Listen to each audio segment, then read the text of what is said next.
하나님을 예배할 수 있게, 아침부터 하나님을 예배할 수 있게 해주셔서 감사드립니다. 우리 마음 가운데 정결하지 못했던 것 있다면 우리 주님 앞에 그 모든 것들 내려놓고 정결한 마음을 구하며 오늘 하루를 살아낼 수 있는 우리들 될 수 있도록 우리를 인도하여 주시옵소서. 감사합니다. 예수님의 이름으로 기도드렸습니다. 이 정결한 마음 새롭게 하여 주시옵소서. 우리가 그 구원의 기쁨을 다시 알고 우리 주님을 다시 예배하는 그런 우리들이 되게 하여 주시옵소서. 내 안에 정결하지 못해 있는 것들, 내 안에 부정해진 것들, 내 안에 더럽혀진 마음들, 그것들로 인해 내가 하나님을 더 가까이 하지 못하고 있었다면, 하나님과 더 멀어지고 있었다면, 하나님 우리가 그것을 다 제거하고 우리 주님 앞에 정결한 마음을 구하며 나아가는 우리들 되게 하여 주시옵소서. 우리 삶 가운데 하나님과 멀게 만드는 부정한 것들을 씻어내는 그런 우리들이 될 수 있기를 원합니다. 같이 기도하겠습니다. 하나님, 우리가 주님께 구하는 것은 정결한 마음입니다. 우리가 주님과 멀어지는 것은 나의 마음이 더럽혀졌기 때문에, 우리 주님께서 나를 멀리해서가 아니라 다른 어떤 이유가 아닌 내가 내 안에 더럽혀지고 있는 것들을 그대로 방관하고 있기 때문임을 주님 봅니다. 주님, 우리 안에 더럽혀진 것들이 있다면 우리 주님께 그것을 깨끗이 씻음받고 우리 주님께로 나아갈 수 있는 우리들 되게 하여 주옵소서. 우리가 늘 주님께 구하는 것은 우리가 주님께 깨끗이 씻음받기를 원합니다. 나의 발을 씻기를 원합니다. 우리 주님께서 내가 깨끗이 씻어지기를 원하시는 것을 우리가 그것을 말씀을 통해서 듣지만 내가 그것을 씻지 않는 이유들이 있다면 우리가 그 마음들 우리 주님 앞에 내려놓고 우리가 주님 앞에 깨끗이 씻음 받기를 원하는 그것을 구하며 나아가는 우리들 되게 하여 주시옵소서. 주님, 우리가 주님과 멀어지고 있던 것들을 그대로 두고 있었다면 주님, 우리가 그 나의 더러운 것들을 주님 앞에 씻고 다시 주님께로 가까이 나아갈 수 있는 우리들 될 수 있기를 원합니다. 우리 주님과 가까워지기 위해서 그것들을 위해서 그곳을 가기 위해 가는 길 가운데 나를 막아서는 것들이 있다면, 내가 스스로 그것을 막아서던 것들이 있었다면 주님, 우리가 그것들 내려놓고 우리 주님께로 더 가까이 나아갈 수 있는 그런 우리들 되게 하여 주시옵소서. 우리 안에 정직한 영을 새롭게 하여 주시옵소서. 감사합니다. 주님, 예수님의 이름으로 기도드렸습니다. 아멘. 오늘은 에스겔 28장 뒷부분 말씀입니다. 20절에서 26절까지 말씀인데요. 같이 교독해서 보겠습니다. 여호와의 말씀이 또 내게 임하여 이르시되, 너는 이르기를 주 여호와께서 이같이 말씀하시되, 시도나 내가 너를 대적하리니 내 가운데에서 내 영광이 나타나리라 하셨다 하라. 내가 그 가운데서 심판을 행하여 내 거룩함을 나타낼 때에 무리가 나를 여호와인 줄을 알지라.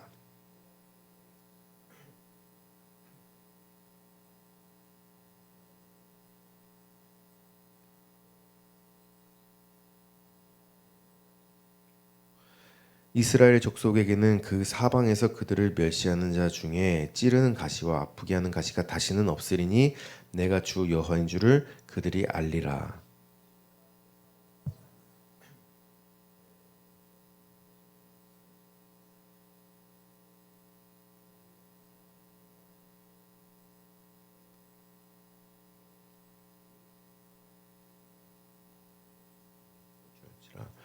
그들이 그 가운데 평안히 살면서 집을 건축하며 포도원을 만들고 그들의 사방에서 멸시하던 모든 자를 내가 심판할 때에 그들이 평안히 살며 내가 그 하나님 여호와인 줄 그들이 알리라.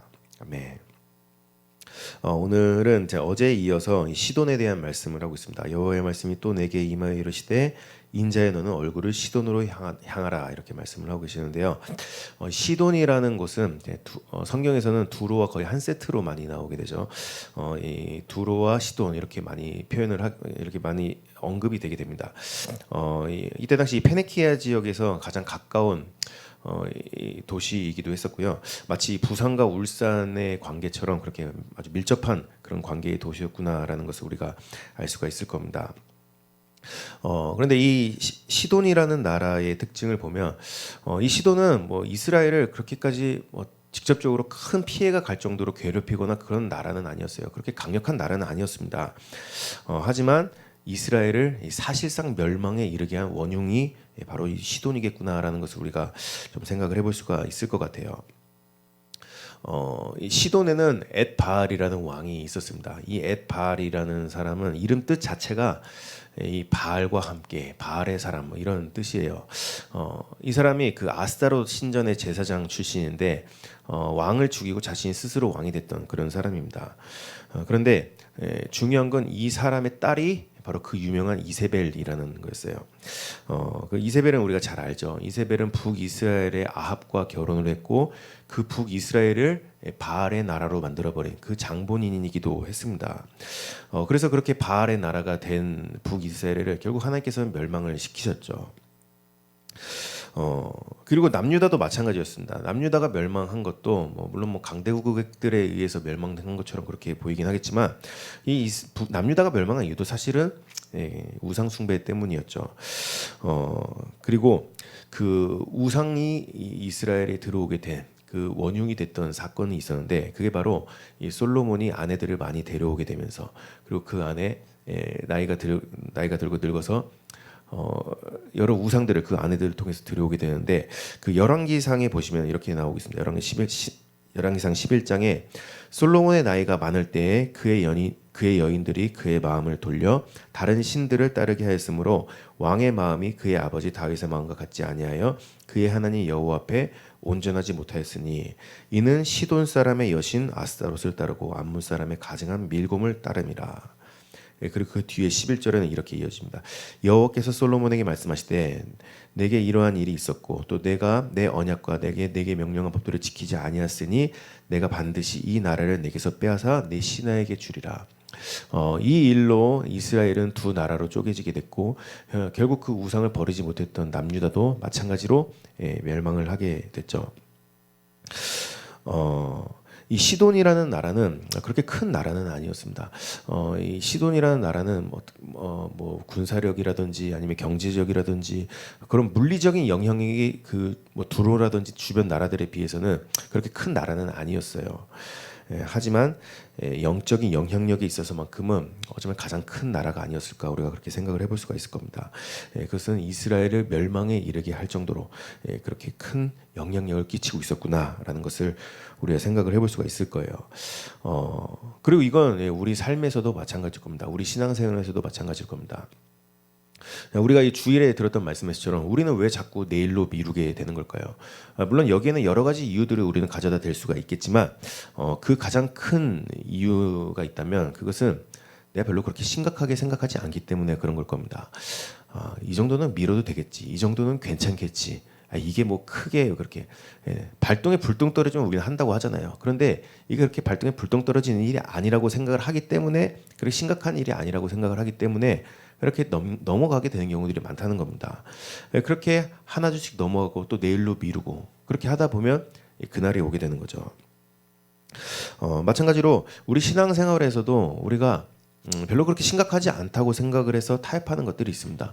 분명 이것은 내가 하나님과 멀어지는 길이라는 것을 알긴 알겠지만 그렇게 심각하게 받아들이지 않는다는 거예요. 그래서 내가 기도의 자리로 나오지 못하는 어떤 이유들이 있지만 그래서 그냥 그대로 냅두기도 하죠. 내가 말씀과 가까워지지 않게 되는 그런 어떤 이유들이 있지만 그걸 그대로 냅두기도 합니다. 내 안에 그런 작은 우상들이 있기 때문에 내 안에 그런 시돈이 있기 때문에 그렇기 때문에 우리가 이 첫 번째로 묵상을 해볼 것은 내 안에 그 시도는 무엇일까라는 겁니다. 내 삶에 남겨둔 시도는 없는 건가? 무엇이 내가 하나님과 그렇게 서서히 멀어지게 만들고 있는가? 우리가 그것을 한번 잘 묵상을 해볼 수 있으면 좋겠습니다. 왜냐하면 그것이 결국에는 우리가 우리를 내일로 미루게 만드는 그런 모습으로 우리를 만들어 가겠고 결국 그날을 맞이하게 될 것이기 때문에 그런 우리들이 멸망의 길로 그 심판의 길로 가게끔 우리를 인도해 갈 것이기 때문에 그렇다는 겁니다. 그래 다음 넘어가면 21절에 보시면은 이제 이렇게 시작을 하죠. 인자의 너는 얼굴을 시돈으로 향하고. 자, 근데 이제는 하나님께서는 그 얼굴을 시돈으로 향하고 계시다라는 것을 우리가 보게 돼요. 물론 에스겔의 얼굴을 시돈으로 향하라 이렇게 말씀을 하신 것이지만 이제 하나님의 시선이 이 시돈을 향하기 시작했다는 겁니다. 이 에스겔을 보시면은 우리가 지금 하나님께서 주변국들, 그 이스라엘의 주변 열방들, 그 주변국들을 심판하시는 모습들을 우리가 쭉 보고 있는데요. 그런데 사실 이 주변 열방들에 대한 심판에 관한 말씀들은 그렇게 비중이 크지를 않습니다. 뭐 길어야 한두 장, 아주 길어야 네 장, 뭐 이렇게 하나님께서 말씀을 하고 계시는데, 그럼 에스겔에서 가장 많은 심판에 대해서 말씀을 듣고 있는 나라는 따로 있어요. 그게 어디냐면 바로 이스라엘이죠. 이스라엘은 이 에스겔이 시작됐던 그 시점부터 한 24장까지 쭉 이스라엘의 심판에 대한 말씀들을 이어서 하고 계십니다. 그 뒤에 열방에 가는 열방의 심판에 대한 말씀들을 하고 계셨던 거예요. 그리고 그 이스라엘의 심판에 대해서 말씀하실 때 그 이스라엘의 심판의 도구로 사용하시는 게 바로 이 열방들이었습니다. 그런데 이제는 하나님의 시선이 그 열방들을 향하기 시작했던 거였죠. 그 이유는 22절에 나온 것처럼 내가 너를 대적하리니 내 가운데 내 영광이 나타나리라. 그리고 나를 여호와인 줄을 알지라. 그리고 23절에 나온 것처럼 무리가 나를 여호와인 줄을 알겠고, 하나님께서 그 열방들에게 시선을 돌리시는 이유, 얼굴을 돌리시는 이유, 그것은 그들이 내가 여호와인 줄을 알리라. 하나님의 살아계심을 이제는 나타내시기 시작하신다라는 것을 우리가 볼 수가 있을 겁니다. 우리가 하나님께 징계를 당할 때를 한번 잘 생각을 해보면 처음에 이게 굉장히 두렵고 괴롭고 하겠죠. 내 잘못이 이렇게, 내 죄가 이렇게 큰 거였구나. 우리가 그것을 깊이 깨닫게 될 겁니다. 그런데 이게 어느 순간을 넘어가게 되면 이젠 하나님을 원망하기 시작할 거예요. 하나님 이거 너무하신 거 아닌가? 이게 이렇게까지 하실 일인 건가? 하나님 대체 나한테 왜 그러시는 건가? 이렇게 하나님을 원망하는 길로 가기도 할 거예요. 그리고 어느 순간이 넘어가게 되면 이제는 하나님조차도 의심을 하게 되겠죠. 과연 하나님이 살아계신 게 맞는 걸까? 그 하나님이 나를 버리신 걸까? 그 하나님이 정말로 계시긴 한 걸까? 그분이 살아계시다면 나의 이런 상황을 이렇게 그냥 묵과하고 계시지 않을 텐데 어떻게 이러실 수가 있는 걸까? 그런데 하나님께서 그 얼굴을 대적들에게 돌리실 때가 온다는 겁니다. 그 이유는 24절에 나온 것처럼 이스라엘의 족속에게는 그 사방에서 그들을 멸시하는 자 중에 찌르는 가시와 아프게 하는 가시가 다시는 없으리니 내가 주 여호와인 줄을 그들이 알리라. 하나님께서는 열방들을 향해서 이제 그 대적들을 향해서 얼굴을 돌리실 때 그때가 이스라엘의 회복의 시작되는 그때겠구나라는 것을 우리가 여기서 알 수가 있을 겁니다. 이 하나님께서는 이 대적들에게 그 얼굴을 돌리실 때 우리가 에스겔에서 보면 이 대적들에게 심판의 말씀을 하실 때 항상 에스겔에게 누구에게 얼굴을 돌려라 이렇게 말씀을 하고 시작을 하시는데요. 이 대적들에게 하나님이 얼굴이 향하게 될 때 그것은 심판을 의미하고 있는 거죠. 그런데 이 하나님 나라 백성들에게 하나님의 얼굴을 비추실 때가 있습니다. 그런데 그 이유는 조금 달라요. 그 민수기 6장에 보시면 우리가 잘 아는 복에 대한 말씀이 있는데 여호와는 내게 복 주시고 너를 지키시기를 원하며 여호와는 그의 얼굴을 내게 비추사 은혜 베푸시기를 원하며 여호와는 그 얼굴을 내게로 향하여 드사 평강 주시기를 원하노라 할지니라 하라. 그들은 이같이 내 이름으로 이스라엘 자손에게 축복할지니 내가 그들에게 복을 주리라.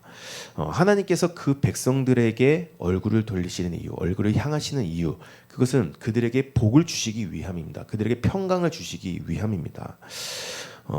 그런데 에스겔 7장에 보시면 하나님께서 이스라엘에게 멸망을 선포하시면서 하신 말씀이 있었어요. 그것이 내가 내 얼굴을 그들에게서 돌이키리라. 내가 내 얼굴을 내 백성들에게서 돌리리라 이렇게 말씀을 하셨던 거였죠. 하나님의 얼굴이 그 백성을 떠나게 될 때 그때부터 이스라엘 하나님의 백성의 멸망이 시작이 되는 겁니다. 그리고 하나님께서 그들에게서 얼굴을 돌리신 이유 그것은 결국 다 우상 때문이었죠. 그게 바로 앞에서 말씀드린 이 시돈 때문이었다는 겁니다. 그래서 내 안의 시돈이 무엇인가를 한번 잘 되돌아보자는 거예요. 내가 남겨둔 시돈은 무엇인가? 오래된 나무들이 있죠. 1000년 정도 된 나무들, 그런 큰 나무들은 뭐 번개를 맞아도 살아남고 큰 폭풍을 맞아도 살아남습니다. 그런데 그런 나무들이 쓰러지게 되는 계기가 되는 것이 있는데 그게 바로 그 나무를 좀먹는 벌레들이라고 말을 하죠. 그 벌레들은 그냥 보면 별로 그렇게 심각해 보이지는 않아요. 그런데 그 안에서 그 벌레들이 자라나게 되고 그 안에서 그 나무를 갉아먹게 되고 결국 그 속이 텅텅 빈 나무로 만들어가게 되고 그래서 결국에는 작은 바람에도 쓰러지게 만드는 이게 바로 그 작은 벌레로부터 시작된다는 말을 이 세상에서도 그런 말을 많이 합니다. 그래서 내 안의 시돈, 이런 작은 시돈이 무엇인가를 한번 잘 되돌아보자는 거예요. 내가 하나님께로 나와야 된다는 것을 알지만, 내가 하나님께 더 가까이 가야 된다는 것을 알지만, 그것을 막아서는 것들이 있을 겁니다. 그리고 우리 눈에 그것이 별로 그렇게 심각해 보이지는 않을 거예요. 그것이 나를 그렇게 크게 망가뜨린다고 생각하지는 않을 겁니다. 내 신앙을 무너뜨린다고 생각하지는 않을 겁니다. 그래서 내일로 미루게 되기도 하고, 또 미루고 또 미루고, 하지만 결국 우리는 그것으로 인해서 그 날을 맞이하게 되는 겁니다. 그래서 우리가 내 안에 남겨뒀던 것들이 없는지 한번 잘 되돌아볼 수 있으면 좋겠어요. 그게 어떤 세상적인 것들인지 아니면 사람인지 무엇인지는 내가 잘 알지 못하겠지만, 그것들을 한번 잘 되돌아보면서 내가 하나님께로 더 가까이 가지 못하게 만드는 것들을 하나님 앞에서 깨끗이 씻어내고 우리가 정결한 마음을 더욱더 구하며 나아가는 그런 우리들이 될 수 있으면 좋겠습니다. 한 5분 정도 묵상하신 뒤에 같이 기도하는 시간 갖도록 하겠습니다. 같이 기도했으면 좋겠는 것은, 먼저는 내 안에 있는 시돈, 내가 하나님과 멀어지는 것을 알면서도 그냥 그대로 남겨두은 것, 다른 우상들은 없는지 우리가 그것을 돌이키고 그것을 회개하는 그런 시간이 될 수 있으면 좋겠습니다. 그리고 또 한 가지 기도할 것은, 우리에게 회복되지 않은 것이 있다면 이스라엘 백성들을 처음에는 그들을 심판하시지만 결국 그들의 회복의 길로 인도해 가신, 이끌어 가신 그 하나님을, 우리가 그 하나님을 기대하면서 그 하나님께 회복을 구하며 나아가는 그런 우리들이 될 수 있으면 좋겠습니다. 그리고 또 한 가지 기도할 것은, 오늘 있을 수요 예배를 위해서도 함께 기도할 수 있으면 좋겠습니다. 우리가 은혜의 자리를 사모하는 마음으로 함께 모이고 함께 예배를 사모하는 마음으로 함께 주님을 예배할 수 있는 그런 시간이 될 수 있으면 좋겠습니다. 같이 기도하겠습니다. 하나님, 우리가 우리 주님께 간절히 구하는 것은 내 안에 더럽혀진 마음이 없는지 그것을 되돌아보게 하여 주시옵소서. 지금 우리는 내 마음이 더럽혀져 있는 것도 모르고 그대로 살아갈 때가 너무나도 많이 있습니다. 어느 순간 돌이켜보면 나는 내가 왜 이렇게 하나님과 멀어진 걸까? 난 왜 하나님을, 예전에 이렇게 하나님을 섬기지 않았었는데 나는 왜 이렇게 하나님과 멀어진 상태로 계속 있는 걸까? 내 안에 가벼운 것들이라고 해서 남겨둔 그것들이 어느 순간 나를 갉아먹기 시작하고, 내 신앙과 하나님과의 관계를 갉아먹기 시작하고 하나님께 더 가까이 나아가지 못하도록 막아서는 그런 시동과 같은 것들이 내 안에 남아있었다면, 하나님, 우리가 그것들을 깨끗이 씻어내고 우리 주님께로 가까이 나아갈 수 있는 우리들 될 수 있기를 원합니다. 주님, 우리 마음 가운데 우리 주님과 더 가까이 하지 못하게 만드는 것들, 그것이 아주 작은 것이라 하더라도 하나님, 그것을 우리가 볼 줄 아는 그런 예민한 눈을 우리에게 허락하여 주시옵소서. 그리고 우리가 그것을 가지고 우리 주님께 들고 나아가 우리 주님께 그것을 내려놓고 깨끗이 씻음받고 우리 주님을 더 가까이 섬길 수 있는 그런 우리들이 될 수 있기를 원합니다. 또한 주님, 우리 삶 가운데 망가진 것들이 있고 무너진 것들이 있다면 우리 주님께 회복을 구하며 나아가는 우리들 되기를 원합니다. 주님, 나로서는 회복할 수 없음을 봅니다. 오직 회복은 우리 주님 손에 달려있음을 우리가 봅니다. 그렇기 때문에 우리 주님께 더욱더 간절히 구하며 나아가는 우리들 되기를 원합니다. 내 안에 회복이 필요한 것들이 있다면 우리 주님께, 우리 주님의 백성들을 회복시키셨던 그 주님께 그 회복을 구하며 나아가는 그런 우리들이 되게 하여 주시옵소서. 또한 오늘 있을 수요 예배를 위해서도 같이 기도합니다. 주님, 우리가 예배를 사모하는 마음 우리 가운데 더하여 주시옵소서. 주님을 예배할 수 있는 마음, 그것은 나로부터 나오는 것이 아니에요. 우리 주님께서 부어주시는 마음이라는 것을 우리가 잊지 않고 우리 주님께 그 마음을 더욱더 구하며 나아가는 우리들 되게 하여 주시옵소서. 우리가 그 예배를 사모하며 나아갈 때 우리 주님께서 우리를 따뜻한 손길로, 따뜻한 눈빛으로 맞아주신다는 것을 우리가 그것을 예배 가운데 경험하는 우리들 되게 하여 주시옵소서. 우리 주님을 더욱더 높이고 우리 주님을 예배할 수 있으며 기뻐할 수 있는 그런 우리 공동체 될 수 있기를 간절히 구합니다.